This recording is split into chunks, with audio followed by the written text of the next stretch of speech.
probably heard that protein powders can help you, but is it worth the money or is it just hype? So let's get right into the video. Picture this. So you've just woke up, you're making yourself some breakfast, and you maybe have prepped some overnight oats, or you're one of them lazy people who just slap cereal together last minute, and you look at it and you realize how little protein is actually inside of your breakfast. And you're wondering, what can I do to optimize my muscle growth, muscle recovery, and strength gains? This is where protein as a supplement can come in handy. Now, I would recommend that you ensure you are eating enough protein in your diet, as this is probably going to be a better way to intake it in the long term. But protein powder, especially whey protein, is actually a very, very good quality source of protein. They used to have a scale where eggs was the gold standard, was 100, right?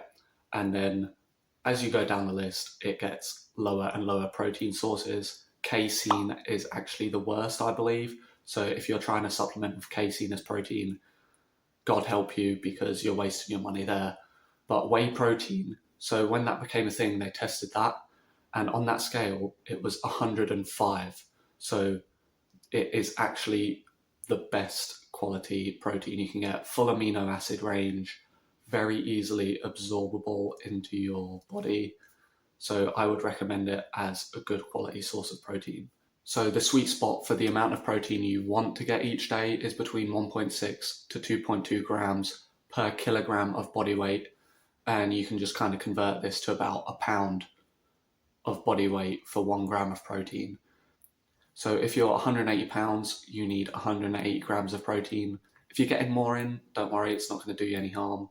But if you're getting less in, depending on how much less, then you might be leaving some gains on the table. Do not think that muscle protein synthesis is solely about eating protein.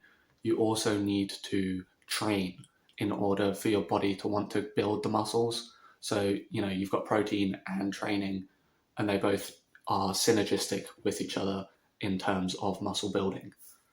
Also, protein in one day, let's say you eat, 400 grams of protein in one day, God knows how, but let's just say you do that, and then the next day you eat 0 grams of protein.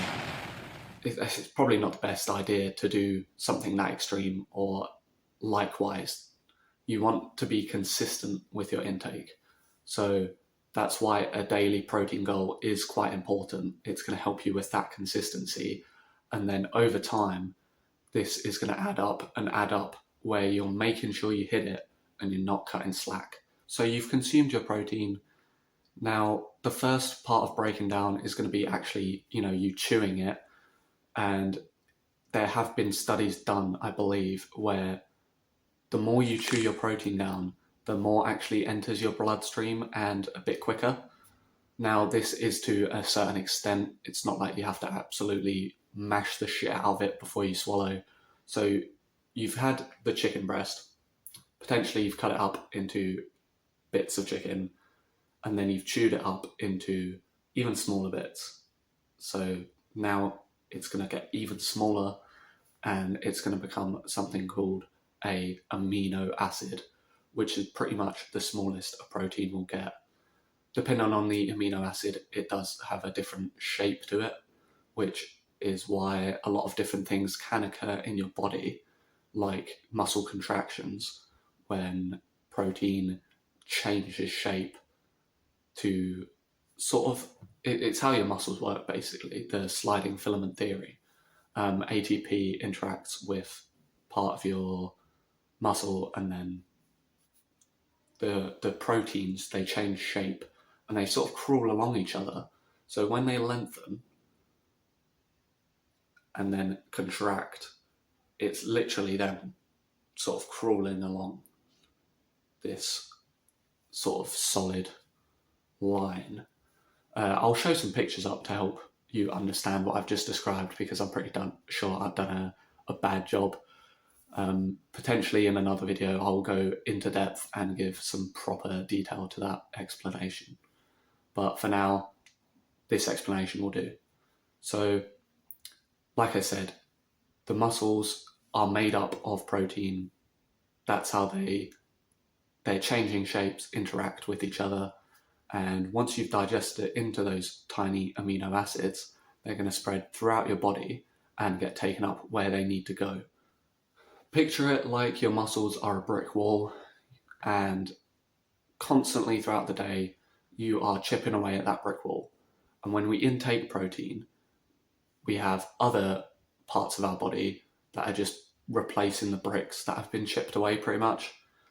We, as a gym rat, we want to basically have the people replacing the bricks be faster and more efficient than the people chipping away the bricks.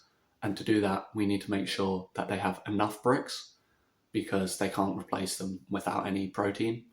And we need to make sure that they want to work.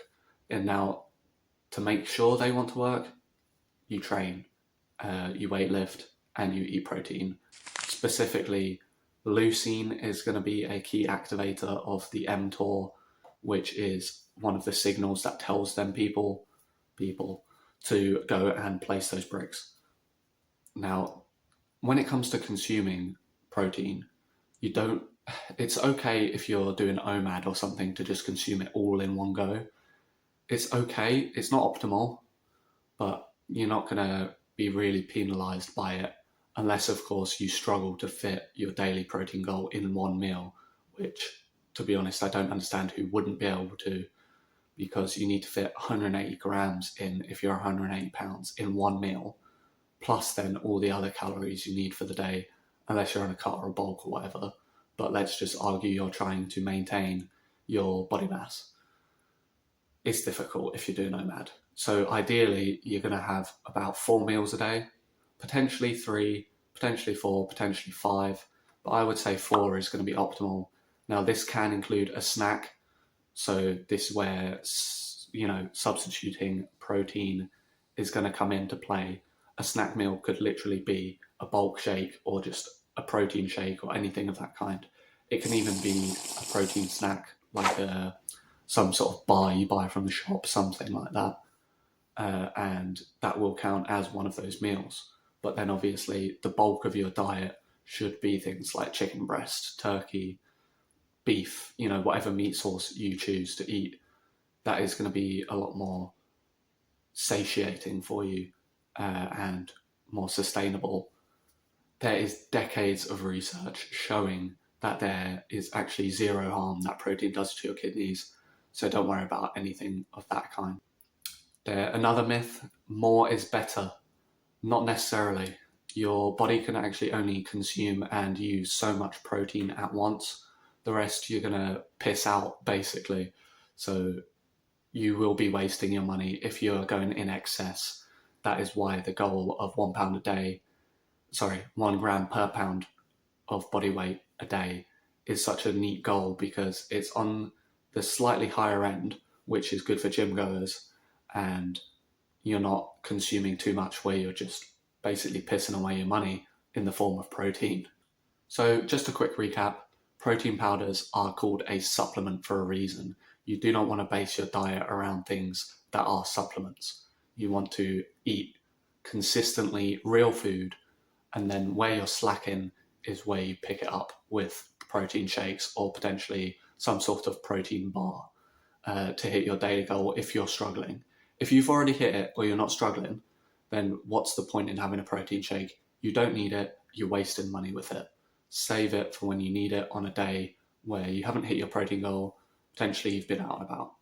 Protein is completely safe to consume, but don't consume too much of it, not because it's bad for you, but because you'll be wasting your money. Your body can only use so much in a day. Consistency is key. If you're hitting it every day, then you will be making your optimal gains as far as protein is concerned.